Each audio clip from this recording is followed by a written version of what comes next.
Bom dia a todos! Muito bem, estamos ao vivo aqui no Instagram Adotar Filhos e Comportamentos. Hoje vamos ter um bate-papo, uma conversa sensacional com a doutora Gabriela Alberto sobre um tema aí muito relevante, interessante. Eu vou chamar a doutora Gabriela para nós começarmos esse diálogo, a introduzir o assunto aí de uma maneira bem legal, tá bom? Um momento a todos, por favor. A doutora Gabriela entra ao vivo. E aí nós começamos essa conversa sensacional com todos vocês. Oi, Doutora Beto. Gabriela, está me ouvindo? Bom dia, tudo bem? Estou bem, graças a Deus. Como é que você Ótimo. está? Eu estou ótimo também. Vamos para esse bate-papo incrível que, apesar de ser um tema muito tenso, vamos fazer uma conversa aqui bem legal para que todo mundo que está ouvindo consiga tentar, dentro do possível, relaxar no assunto e entender as necessidades, a parte comportamental e as leis. Bom, Verdade. Vamos falar. em primeiro... Vai lá, pode falar. Não, vamos falar sobre esse tema tão importante. Às vezes, né, a gente vê situações acontecendo no nosso cotidiano e a gente se assusta, não é verdade? E a Muito. forma de a gente, às vezes, distribuindo informações e falando, né, conscientizando as atitudes corretas, o que deve, o que não deve ser feito. Então, nós estamos passando uma semana que nós vimos duas situações grotescas de agressão Perfeito. e eu acho um tema assim, muito pertinente, porque as crianças, querendo ou não, é o futuro do país mesmo, Sem dúvida. né? Sem dúvida. E são situações, como você citou, extremamente grotescas. Infelizmente acontecem, infelizmente, isso é um cenário que vem aí ao longo da história e deve mudar. E é uma situação que deve mudar. E nós tivemos, por exemplo, aquela situação do barril, absurda, uma criança acorrentada. São coisas que nos surpreendem de uma maneira tão ruim que a gente não acredita que o ser humano é capaz de chegar a esse tipo de ação. E principalmente tratando de uma criança que ali é tão inocente no cenário, né? As pessoas descontam as frustrações delas do cotidiano na parte mais fraca do elo, que é a criança, e acabam, por consequência, protagonizando cenários aí que realmente são fora do contexto. Vamos tentar, de uma maneira bem alegre, bem sutil, dentro do que é possível com o tema, passar esse tipo de informação para todos, né? Transmitir dicas, fazer um bate-papo sobre o assunto. E, em primeiro lugar, eu quero pedir desculpa a todos, porque hoje tem uma obra aqui no edifício, então a gente vai ouvir de fundo aí umas marteladas, umas furadeiras, mas eu tenho certeza que não vai atrapalhar de maneira nenhuma o que a gente tem a agregar de valor aqui para todas as pessoas. Doutora Gabriela, o que nós podemos falar hoje, dentro disso tudo que acontece, sobre leis? Até onde a legislação nos permite correr atrás disso de uma maneira preventiva? Como que nós podemos aí eliminar, porque depois eu falo da parte comportamental, mas o que a gente pode eliminar de uma maneira preventiva para que isso não ocorra, ou que a gente consiga evitar um problema maior e casos como esse, que aí se descobre, 2, 3 anos depois a criança estava sendo maltratada, havia negligência familiar, enfim. Como a lei nos fortalece com isso? Então, a Constituição Federal, no artigo 227, ela deixa claro que é dever do Estado, da família e da sociedade, né, fazer uma proteção integral ali com aquela criança, um desenvolvimento saudável da criança em meio à sociedade e os familiares. Ou seja, em situações que vê que está excessiva, que há um excesso de agressão, é lógico que nós, como cidadãos, nós podemos, professores, as escolas, nós podemos agir como sociedade em fazer uma denúncia ao Conselho Tutelar, informando, às vezes, uma denúncia anônima no Disque 100. Temos também aí o o 191 também, que é a Polícia Militar, temos o 181, que é a Polícia Civil. Então, o importante é informar as autoridades o que está acontecendo. É uma situação, Beto, que eu acho assim, muito delicada, porque os pais hoje, eles, nós pais, né, que eu sou mãe, nós temos que tomar cuidado e aprender a cada dia a desenvolver, né, toda criança precisa de disciplina, toda criança precisa de uma orientação, precisa de um norte, só que não pode ter excessos, né? Exato. Não pode ser uma situação que ultrapasse o bom senso, a integridade física, a integridade moral daquele ser humano hipossuficiente, porque a criança é responsabilidade do Estado, da sociedade e dos familiares. Então, ou seja, tem uma atitude que você vendo que está acontecendo próximo ali, é dever de você, como cidadão, tá denunciando essa situação, está colocando em evidência para que seja feita uma investigação, porque nós estamos ali trabalhando com equipes suficientes. São crianças que, muitas vezes, elas não têm inteligência emocional e nem força física para lidar com uma situação tão degradante, não é verdade? Perfeito, muito bem colocado. E tem um aspecto que eu acho muito importante dentro disso tudo, somando ao que você falou, que eu também, como pai, procuro trabalhar isso em mim, que é através do autoconhecimento, da autocrítica, nos desenvolvermos, nos prepararmos, buscar dentro de si tudo que você tem de pontos positivos e qualidades para evoluir e trabalhar principalmente as nossas imperfeições. Quando eu vou trabalhar com gestão de pessoas e treinar pessoas, seja ajudar uma família na educação infantil, ou seja para trabalhar um profissional dentro de uma empresa, eu sempre dou esse direcionamento, procure fazer a autocrítica. Comece a resolver as situações através de si próprio. E hoje houve uma inversão muito grande desses valores. As pessoas apontam o dedo com muita facilidade, buscam os culpados, e eu vejo isso acontecer muito também dentro do cenário na educação familiar. Apontar muito o dedo para o filho do erro, que, claro, a criança tem aquela cabeça ainda infantil, ela não tem o senso crítico, né? Querer, por exemplo, o pensamento estratégico de uma criança é absurdo, é loucura, não vai acontecer. Então ela tem o raciocínio muito lento ainda, ela está se formando, está compreendendo, tanto que nós precisamos muitas vezes repetir coisas que falamos uma vez, duas vezes, tem que repetir durante muito tempo para a criança possa assimilar aquilo que é correto. Então, eu dou a orientação muito, trabalhe o seu comportamental. Procure evoluir você como ser humano, esse é o primeiro passo, para que você possa lidar com as suas adversidades, ter o autoconhecimento e compreender o que você aguenta, onde você quer ir. Eu vejo, por exemplo, nos processos de adoção, que não deixa de ser importante a situação, né? É claro que as pessoas têm que se informar, tudo mais sobre como está acontecendo, como vai ser cada etapa, como isso vai evoluir e o que existe na parte administrativa ou burocrática, se quiser chamar dessa forma, mas pouco se preocupam em falar, deixa eu me preparar, por exemplo, para quando meu filho for contrário à opinião que eu dei. Deixa eu me preparar para quando eu falar para o meu filho, não faça isso, e ele vai lá e vai fazer. Então as pessoas querem ter os filhos, dão amor e carinho, mas no momento que você colocar uma orientação e isso ser negado, você já vai para a agressão, você já busca o excesso, a agressividade como uma forma punitiva. Então você tem que se preparar para isso, para ouvir o não. Você tem que se preparar para poder lidar com todo esse cenário de uma maneira muito mais fácil, saber trabalhar as adversidades do dia a dia, de como você se comporta. Então, por exemplo, se você pega, por exemplo, Gabriela, você vai no trânsito, se você é ofendido, se você já agride, quer brigar, quer ir atrás, consequentemente você vai ser assim em outras atividades da vida, no relacionamento humano, no relacionamento com seu filho.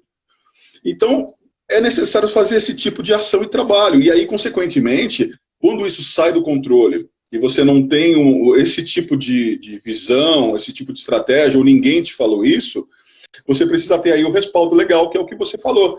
das pessoas a orientarem, quando está tendo excesso, denunciar. Eu acho que uma coisa casa muito com a outra, para que isso aconteça de uma maneira positiva e evolua. Você entende dessa forma? Você vê de outra maneira? Completamente, eu entendo da mesma forma, mesmo porque hoje, Beto, o que é ensinado pelos psicanalistas e pelas pessoas que trabalham com a mente é que o ideal é você agregar valor e mostrar o porquê você está dizendo não. Então, hoje nós estamos numa geração de crianças extremamente inteligentes, né? É uma geração diferente. As crianças de 4, 5 anos de idade, ela tem um desenvolvimento mental muito grande. É lógico que elas precisam de limites, é lógico que elas precisam de um direcionamento, tudo tem que ter um equilíbrio, né? Você não pode nem nunca dizer não, nem sempre dizer sim, né? Nem sempre dizer sim, e só dar não também não pode. Então, na verdade, tem que ter um equilíbrio ali. E como é que a gente busca esse equilíbrio? A gente busca através do conhecimento. Porque se a Constituição Federal fala que é dever da família, da sociedade, do Estado, em zelar por aquela vida, então nós, como pais, nós temos o dever de buscar o conhecimento, de aprender a lidar com aquela nova vida ali. Porque, querendo ou não, Beto, nós não nascemos sabendo, realmente, os erros, eles podem acontecer, como os nossos pais já cometeram com a gente, nós também somos sujeitos a errar. O que nós estamos aqui enfatizando é a questão dos excessos, né? Contudo, fazer autocrítica, fazer autoanálise. Realmente, o artigo 18 do ECA, 18B, ele coloca, inclusive, como uma medida o encaminhamento da pessoa, o agressor, para um tratamento psicológico ou psiquiátrico. Então, desde quando aconteceu, não sei se você lembra da situação do Bernardo, que foi um marco histórico, surgiu a Lei da Palmada em 2014. Essa lei, a 13.010 de 2014, ela surgiu devido a uma situação de uma criança que foi à justiça e falou: eu não tenho condição de morar ali com meus pais. A minha madrasta está me maltratando, meu pai está me maltratando. E foi feito um ponderamento ali de uma segunda chance ao pai. Tempos depois, a criança apareceu morta. Então, o que aconteceu? Naquele momento, a sociedade, o Estado, eles acordaram que temos que fazer uma lei para inibir certos comportamentos excessivos e agressivos para que isso não venha acontecer. Tanto que a famosa Lei da Palmada, que é a Lei do Bernardo, a 13.010 de 2014, que muitos falam, né? Tem várias opiniões diversas sobre o assunto, ela não veio para impedir do pai na formação e na educação do seu filho, mas ela veio para mostrar limites, mostrar que você não deve, conforme o próprio ECA, que foi modificado pela lei, fala no artigo 18A, você não pode dar uma educação com uma agressão física, uma agressão moral, psicológica. O Bernardo, que foi colocado o nome da lei, o nome dele, ele era humilhado, comendo nos pratos dos cachorros, enquanto a madrasta e o pai zombavam da cara dele. Olha, às vezes não teve ali um tapa, mas é uma humilhação, é uma agressão psicológica. Então, a gente tem que rever. A gente precisa ter esse aperfeiçoamento pessoal, não é verdade? Todos os dias buscar ter seres humanos melhores. E sem querer interromper teu raciocínio, o que você falou, 2 pontos aí que eu acho muito relevantes.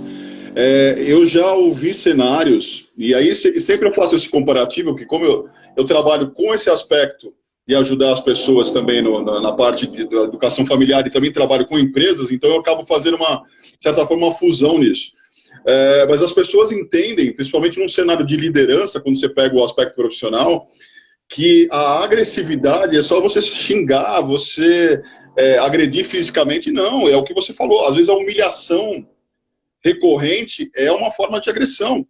Então, se você está educando um filho, né, de uma condição primária, está sendo negligente, é uma forma também de você estar agredindo, e aí, consequentemente, você vai ter resultados ruins para todos os lados, né? Uma coisa que você comentou ali no início, e eu acho muito importante a gente falar.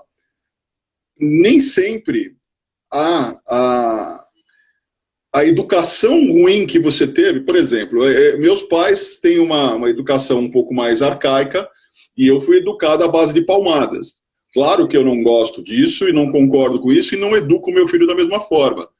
E eu não tive esse resultado dentro do meu caráter. Mesmo tendo apanhado, e eu sei que eles fizeram achando que isso era uma consciência positiva, que aquilo traria em mim uma forma de controle ou uma educação saudável, mas eu construí meu caráter ao longo da vida por consequências diferentes. Então, onde eu quero chegar?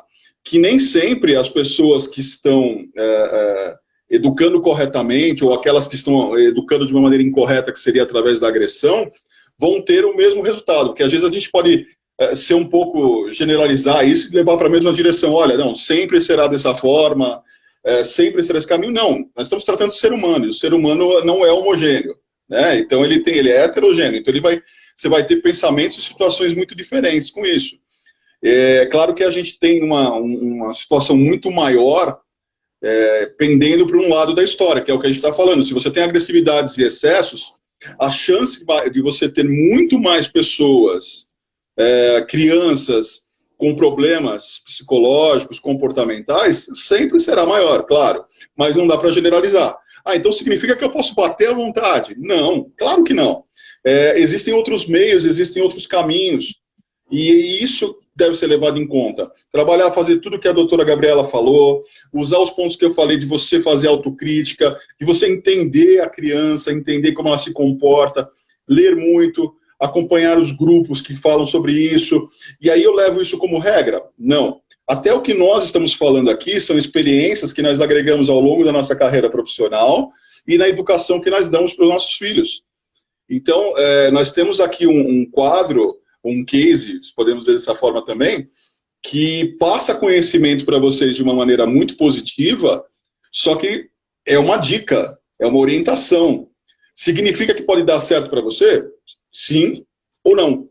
Pode, de repente, você tomar a mesma linha de raciocínio e não ter o resultado que você espera. Então, procure se aprofundar, procure entender os comportamentos, comece a autocrítica por si só, entenda por que a criança age de certa forma, porque ela faz manha, porque ela faz birra, por que você se irrita com a birra dela. É um trabalho constante.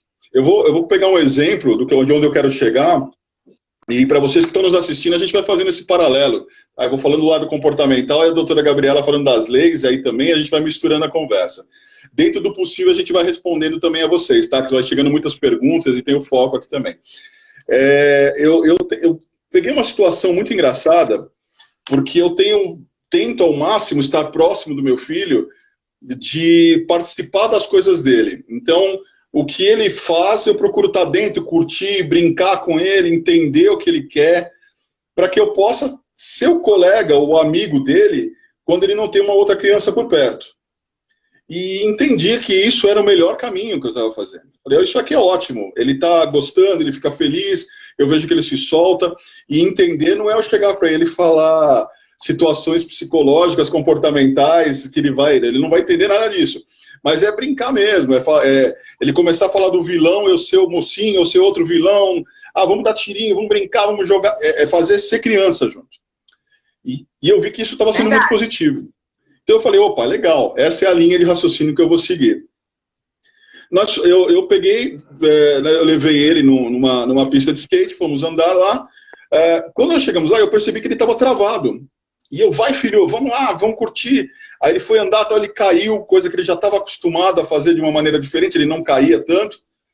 Eu falei, não tem problema, caiu, levanta, vamos seguir em frente, bora, até filmei a cena. Só que eu percebi que ele estava muito diferente do que ele estava habitualmente. Eu me cansei, logicamente ele tem um ritmo muito mais ativo do que o meu. E nisso ele acabou conhecendo um menino, uma idade um pouco menor que a dele, mas ele conheceu um menino lá, o menino estava andando de skate, e eles começaram a falar e tal. E eu de fora observei o quanto ele interagiu com esse menino e o quanto ele ficou mais à vontade. E aí eu comecei a perceber o quanto eu estava errando naquele momento. Isso significa que eu sempre estava errado? Não, de forma alguma. É o caminho, eu tenho que interagir com meu filho e vivenciar. mas eu não posso tornar isso um padrão, eu não posso tornar isso uma regra.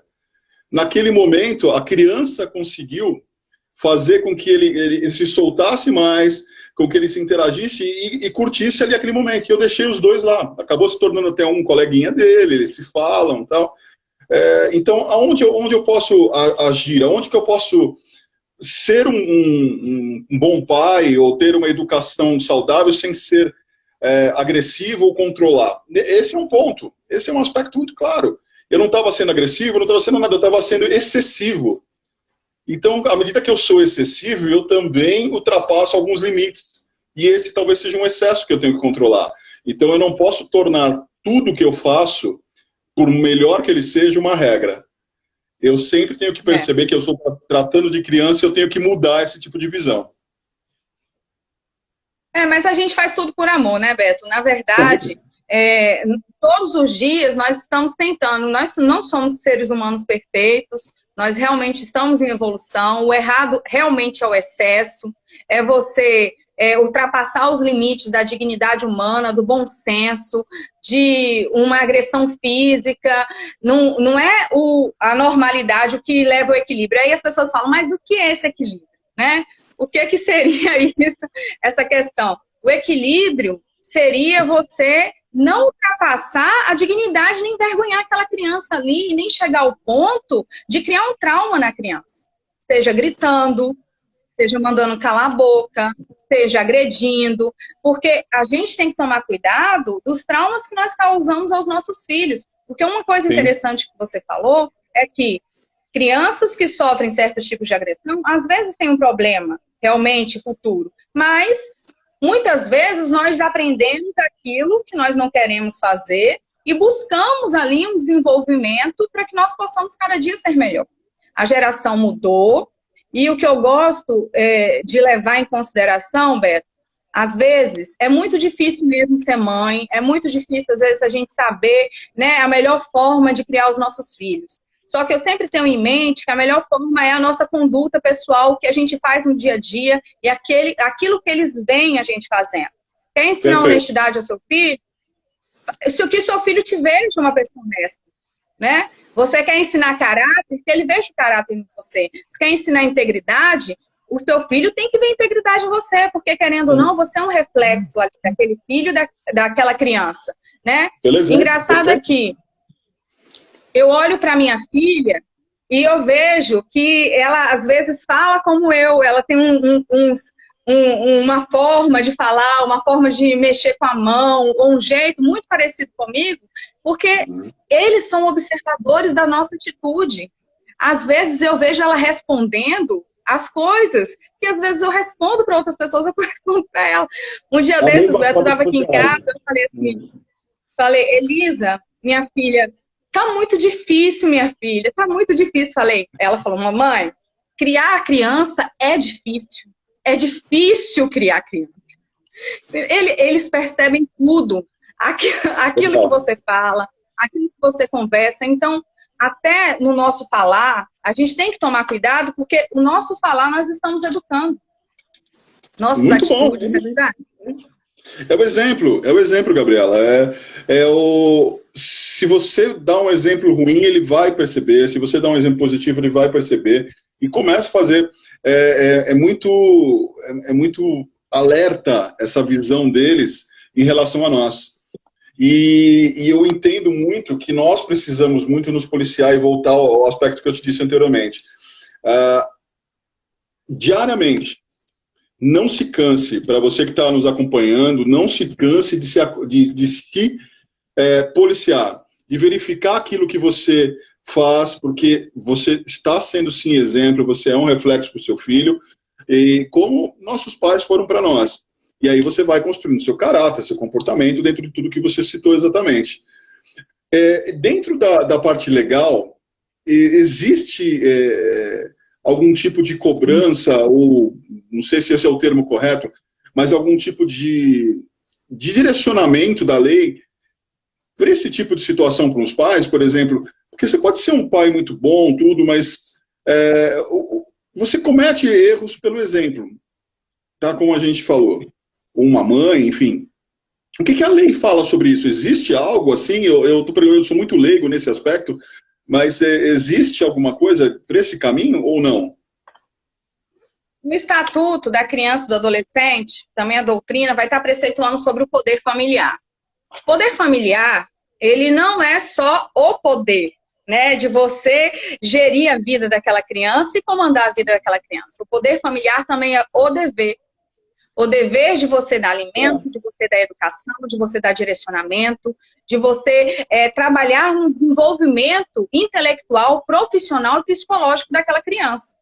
Então, Entendi. o ECA e a Constituição são parâmetros legais que nós temos como base para a proteção integral da criança.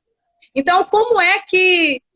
quais são as limitações? Uma alienação parental, por exemplo, que, querendo ou não, é uma agressão psicológica, que é feita dentro de uma situação de divórcio ou de separação dentro do lar, tem medidas ali que são medidas para eliminar esse tipo de situação. Às vezes, a guarda está com um, vai para o outro. Às vezes, aumentar a visitação. Às vezes, trocar o domicílio fixo, ao invés de ser na casa da mãe, ser na casa do pai, que foi o alienado.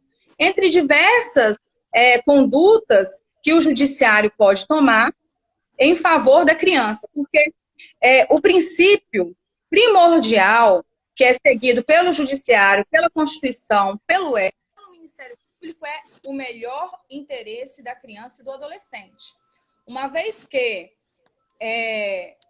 busca em todo momento ali, em qualquer decisão, em todo qualquer direcionamento, até em medidas coercitivas, é o melhor interesse da criança e do adolescente. Então, Entendi. não sei se eu entendi muito bem sua pergunta, mas o que eu entendo que é feito nessas questões legais são essas medidas. São medidas de mandar o agressor para fazer um tratamento psicológico psiquiátrico, são medidas de mandar para um programa, são medidas da sociedade em comum acordo, está passando isso para o Conselho Tutelar, que é o órgão competente, fazer a investigação, mandar para o Ministério Público. Então, assim, tem todo um parâmetro que a gente pode estar desenvolvendo ali uma eliminação dessa violência contra a criança e o adolescente. Muito bom, muito bom. Você citou os divórcios. Ficou baixo. Tá conseguindo me ouvir bem? Tá baixo. Não. Não? Pode falar. Pode? Então, ficou Okay. baixo para mim. Bom, me fale, a gente vai arrumando. Caso vocês que estão nos acompanhando também, vejam se estão ouvindo bem. Eu consigo lhe ouvir bem, Gabriela. Tá positivo para mim. Eu falo alto pra caramba. Você citou sobre os divórcios. Isso é uma coisa muito, mas muito, muito importante.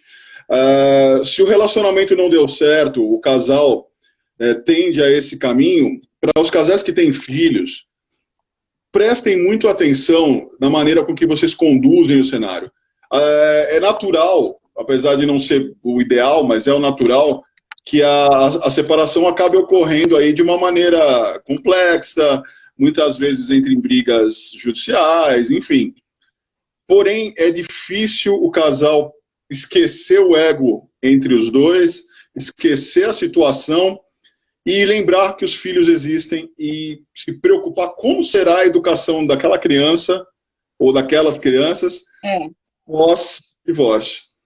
Porque muitas vezes, me corrija se você entender que está errado dentro do plano judiciário, muitas vezes a educação ela é fantástica, o casal tem um desgaste, cuida dos filhos, ama os filhos, dá o melhor comportamento e caráter possível, e essas crianças crescem dessa maneira positiva, porém a relação não deu certo, eles se separam, e essa separação causa uma frustração na criança, ao qual ela não tem habilidade para falar, se manifestar. E aí isso vai distorcer totalmente o comportamento da criança ao longo da vida. Ou seja, ela foi até um período ótima e depois ela vira totalmente do avesso. Então é muito importante que os casais aí comecem a pensar nisso também. Não façam somente essa separação pensando em si próprios, né? Lógico, o ideal é que não se separe, que a união permaneça, enfim. Mas se não foi possível, foquem principalmente nas crianças, esqueçam um pouco os bens, tudo, e foquem na educação infantil. Falando um pouco da parte de comportamento, Gabriela, muito se vê no comportamento agressivo aquela necessidade de aliviar a tensão, né? Quando uma pessoa, um adulto, se torna ali agressivo por algum determinado motivo, ela foi provocado, ou algo que não saiu da maneira que queria, então ela tem aquela tensão e precisa explodir para aliviar. Então, aí, aquelas pessoas que não têm ali um equilíbrio emocional no momento, descontam totalmente na criança. Qual a melhor forma, então, de se trabalhar isso? É você ter um controle desse impulso agressivo que você vai ter inicialmente e fazer sempre essa menção a esse exercício para que você não faça isso, não coloque a sua frustração, o seu alívio, o seu rancor, a sua raiva em cima de pessoas que não têm absolutamente nada a ver com o problema. Eu já ouvi histórias de pessoas que se trancavam no banheiro para poder aliviar, ótimo, né? Parece até uma maneira de brincadeira falar isso, mas... Né, pelo menos não desconta, né? É uma forma de se aliviar. Você se trancou, você não desconta em ninguém, você vai lá, lava o rosto, pensa, ou num quarto, enfim.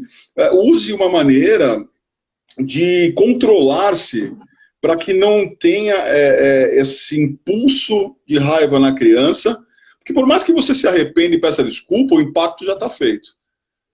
A criança já sentiu isso, já recebeu e vai guardar isso de uma certa forma. Então, trabalhar muito esse lado humano, trabalhar muito esse autocontrole, esse equilíbrio emocional.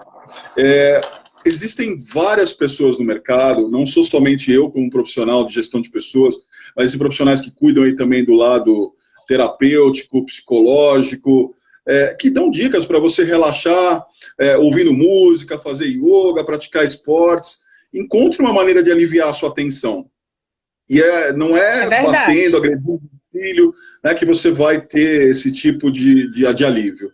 E para pessoas que têm esse desequilíbrio emocional, de guardar uma criança acorrentada, para poder viver uma vida complexa, tudo, isso precisa realmente de uma ajuda maior.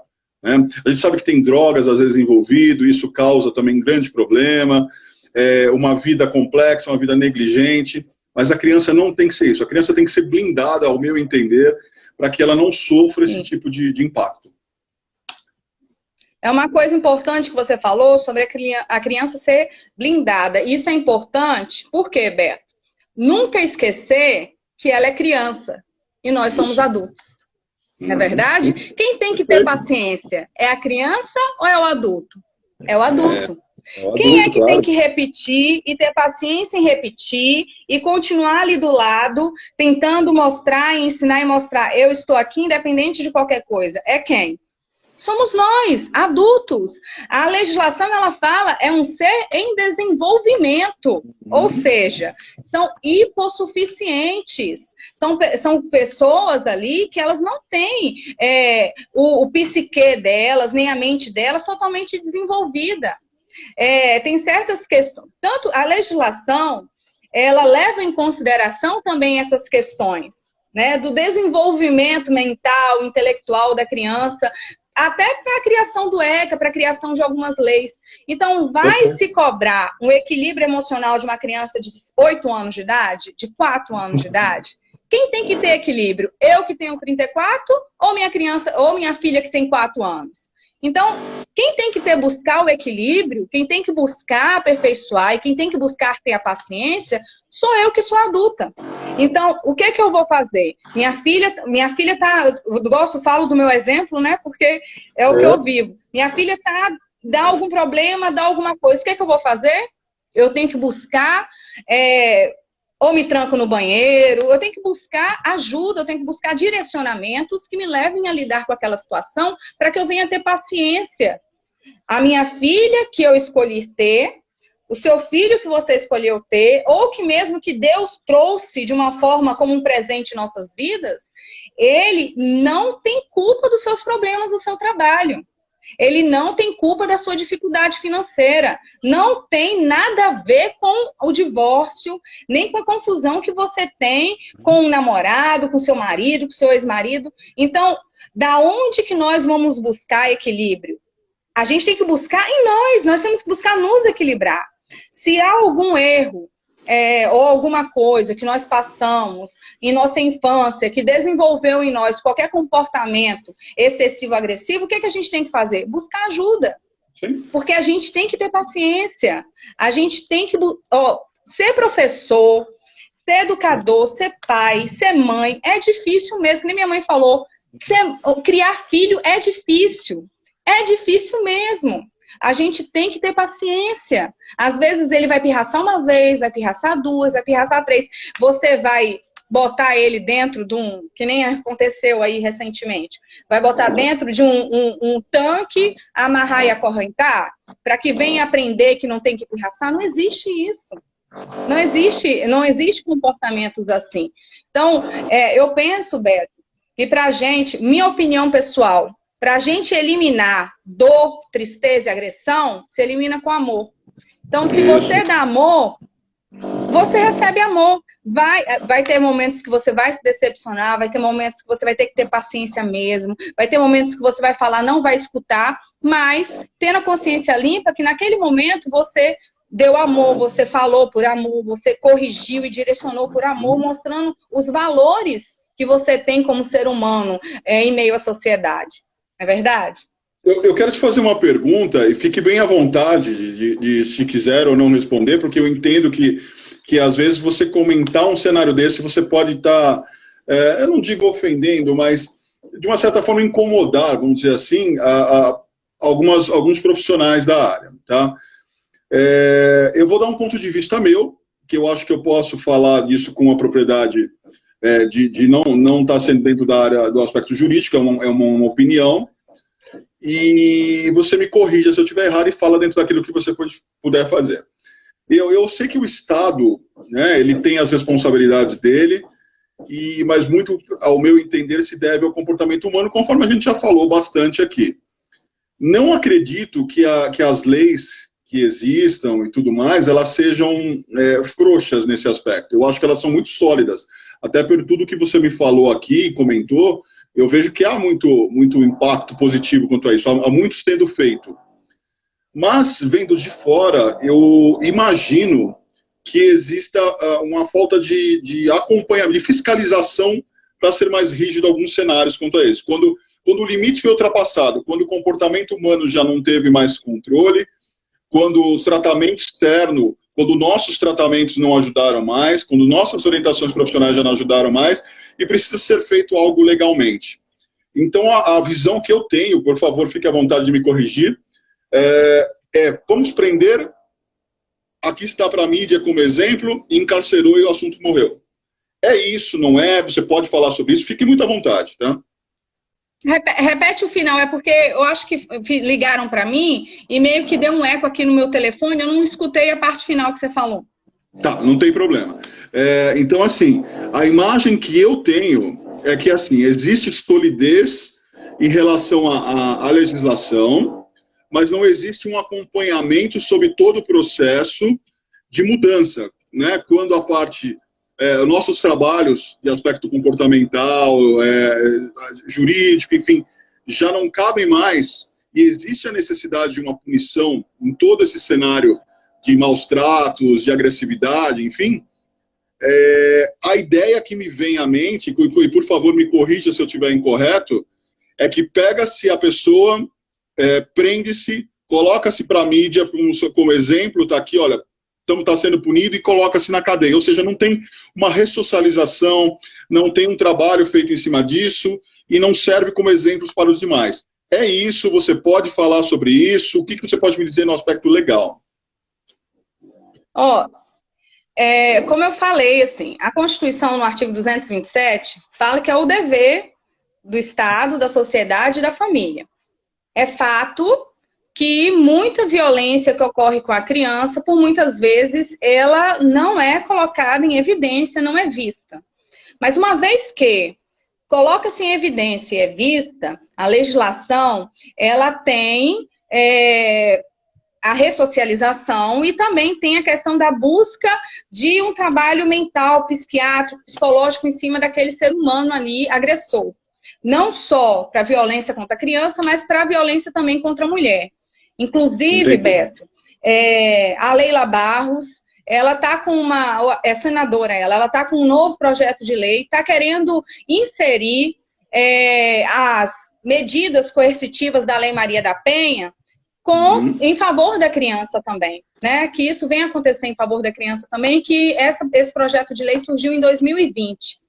Então, medidas para trabalhar em favor da criança e para trabalhar na ressocialização do adulto e no aperfeiçoamento do adulto, elas existem, as leis existem. O que existe é uma falha do sistema, é uma falha nossa como sociedade, é uma falha que às vezes a gente vê e a gente não fala. A gente pode estar dando uma orientação, às vezes até para um colega, para um adulto também, conversando de uma forma amigável, né? E também com muito zelo, muito cuidado. Está orientando, está falando, está direcionando, está mostrando material. Isso que nós estamos fazendo hoje, a gente pode não estar, Beto, nas casas das pessoas, batendo na porta e falando isso é feio, isso é ruim. Mas a gente está aqui, nós não temos, assim, nenhum propósito financeiro em relação a isso, mas nós estamos aqui para conversar sobre uma situação que nos incomoda e que traz uma reflexão em nós como seres humanos para tentar falar o que nós sabemos para que isso venha a ser eliminado. Então, se todo mundo faz isso, se todo mundo busca realmente o melhor interesse da criança em sociedade, em buscar analisar uns aos outros, aconselhar, eu acho que isso daí a sociedade começa a se ajudar. O Estado, ele vai ajudar com as leis, né? E vai ajudar também com os programas de inserção daquele ser humano que foi um agressor na sociedade, para que ele não venha mais agredir aquela criança.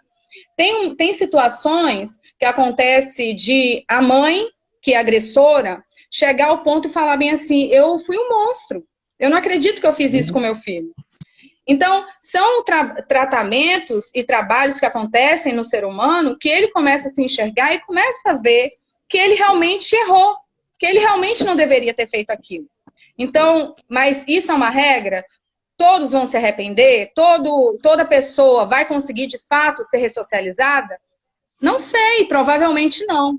Mas a gente tem que buscar fazer o nosso melhor, né? Eu entendo, Beto, que a legislação, a lei, a Constituição, ela está em um crescimento constante, está evoluindo, está buscando, sim, os princípios constitucionais, só que não é só o que está escrito. Tem que ser praticado. Além de estar escrito, tem que ter prática. Tem que ter comportamento conforme a legislação. E nós temos processos, nós temos tantas demandas judiciais porque as pessoas têm comportamento fora da legislação. Doutora Gabriela, e quando o comportamento agressivo é entendido como um ato de justiça? Onde eu quero chegar? Falei agora há pouco sobre a parte do comportamento humano, da explosão, da necessidade do alívio. E existem situações ao qual as pessoas que explodem têm esse alívio acreditando que aquilo que a agressão que ela teve, o xingamento que ela teve, o excesso que ela teve, como uma forma de ter cometido um ato de justiça. E ela usa a criança ou a pessoa que ela está agredindo como um bode expiatório para aliviar isso internamente. Então, essa pessoa ela vai acreditar e vai continuar a repetir atos dessa forma como uma maneira de alívio interno. E isso de fato acontece. Ela vai estar se aliviando porque ela conseguiu pôr para fora tudo aquilo que a incomodava. E vai permanecer no erro. Como eu vejo isso do aspecto comportamental? É necessário aí um acompanhamento, um psicológico, um psicoterapeuta, para poder entender isso, como você trabalha isso dentro do seu interior, do seu pensamento, para que você possa achar o seu ponto de equilíbrio. E depois aí a gente trabalhar outros detalhes. Esse é o aspecto que eu vejo para poder melhorar esse caminho. Porque, de qualquer maneira, se você tem esse alívio, se você tem a sensação de tranquilidade, paz, você vai querer fazer mais. Ainda que você esteja fazendo algo errado, você vai querer fazer mais. Então, em primeiro lugar, você precisa ter esse tratamento com um profissional da área que possa te ajudar. Depois, você pode ter um acompanhamento comportamental através de um trabalho de facilitador como o meu, por exemplo, que vai lá, você vai dando dicas, orientando, trabalhando equilíbrio emocional, como lidar com as situações, e aí você tem vai voltar para o seu eixo, seu ponto de equilíbrio. E aí entra a situação que eu quero te perguntar. Quando a gente, isso persiste, passou por essas duas etapas, e isso persiste, a pessoa entende que aquilo é o caminho que ela fez. Ou seja, vamos pegar um exemplo aqui para quem está nos assistindo poder compreender. Eu agredi uma criança porque essa criança, de repente, roubou. Mas foi na casa de um estranho e roubou lá um dinheiro, um objeto, enfim. E aí eu fui lá e bati, agredi para mostrar meu poder de comando e estou achando que eu fiz justiça por isso. E aí, como existem pessoas que chegam, por exemplo, dentro de um tribunal, tudo, e vão questionar isso, usam isso como argumento legal, dá para eles terem algum tipo de consequência positiva, você tem algum case que demonstre isso? Esse fato de ser o bode expiatório é um argumento legal, não é? Como que a lei trabalha dessa maneira, dessa forma? Então, você justificar uma agressão ou um comportamento exacerbado de uma violência, ainda que esteja ali um erro, né? Nós estamos lidando com o hipossuficiente, nós estamos lidando com uma criança. Não é igual um adulto invadir a sua casa e fazer um roubo ou um furto, né? Nós estamos lidando ali com crianças ou adolescentes.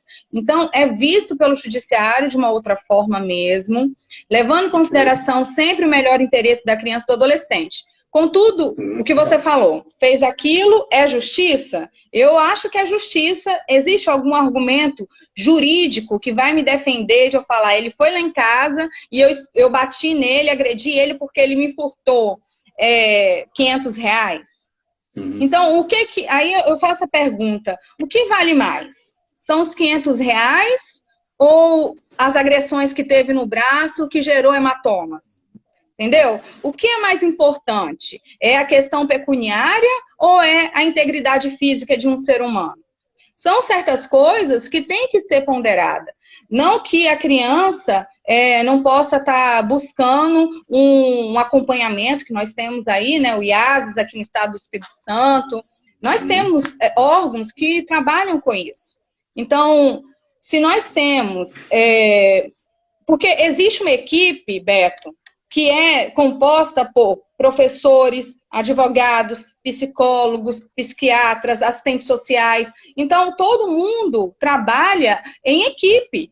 Então, quando você chega numa situação que você trabalha com uma criança, que é uma criança que tem um comportamento excessivo, agressivo, nós temos aí profissionais dentro de instituições que são habilitadas para cuidar de crianças agressivas, crianças que cometem crimes, para trabalhar com essas crianças. Então, ali nós temos, naquele grupo multiprofissional, um acompanhamento de estudos que vai muito além do meu, porque o meu estudo é na área jurídica, de estudos muito mais aprofundados, de uma equipe técnica que vai levar em consideração o melhor interesse daquela criança, tanto em sociedade como em desenvolvimento intelectual para ela. Desenvolvimento intelectual, psicológico e moral.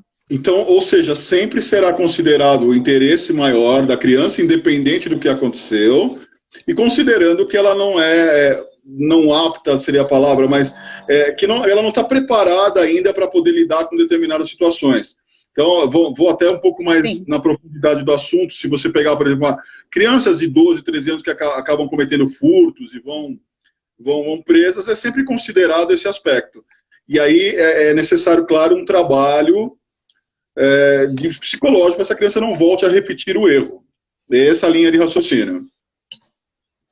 Na verdade, não é eliminar, assim, o que que a legislação fala? Não é eliminar, vão matar todas as crianças que são desobedientes, estão furtando, estão matando, não é isso. Não é eliminar, nós não estamos aqui numa ditadura que a gente vai sair matando todo mundo que está errando, não é verdade? Então, o que que é feito? Para desenvolvimento social e crescimento a longo prazo. Eu não falo de um crescimento momentâneo, vamos matar todo mundo que não tá desenvolvendo da forma que nós queríamos em sociedade. Por isso que vem a ressocialização. Por isso que vem um trabalho com psiquiatra. Por isso que vem os psicanalistas, os psicólogos, vem as pessoas que trabalham com a mente, com o comportamento, vem profissionais que são habilitados, que fizeram faculdade, que se especializaram em comportamento infantil, que sabem lidar com situações assim. Então, qual é o pensamento da lei? Vamos tentar fazer com que desenvolva. Como é que desenvolvemos? Isso daí eu estou falando legalmente, não estou dizendo que isso acontece faticamente todas as vezes. Porque o que está escrito no papel, por vezes, é diferente do que acontece na prática. Mas o que está colocado no papel é uma ressocialização de um desenvolvimento saudável e um desenvolvimento que a criança pode ser um indivíduo digno em meio à sociedade. Tanto a criança quanto a adolescente. Muito bom, muito bom. E te agradeço esses esclarecimentos. É legal que a gente tenha essa visão mais completa e até para quem está nos assistindo também. Para nós finalizarmos essa conversa maravilhosa, eu tentei, à medida que você foi falando e acompanhando, mas às vezes a gente não dá, porque a gente acaba perdendo o foco e não é essa a intenção. Mas eu achei aqui uma pergunta do Júlio César Mendes, que ele cita, né, o castigo. Tirar algo que a criança use muito, um brinquedo, ele cita, por exemplo, teria como resultado proporcionar um momento de reflexão para a criança ou geraria apenas revolta com a situação? No meu entendimento comportamental, Júlio, você tem que praticar as duas situações, que aí você vai sentir. Ou seja, onde está o X dessa questão? Em você.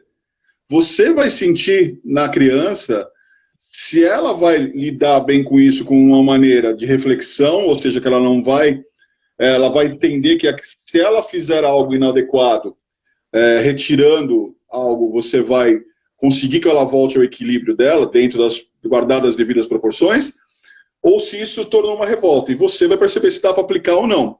E volto a citar do que eu falei lá no início, não dá para tornar isso como uma regra objetiva.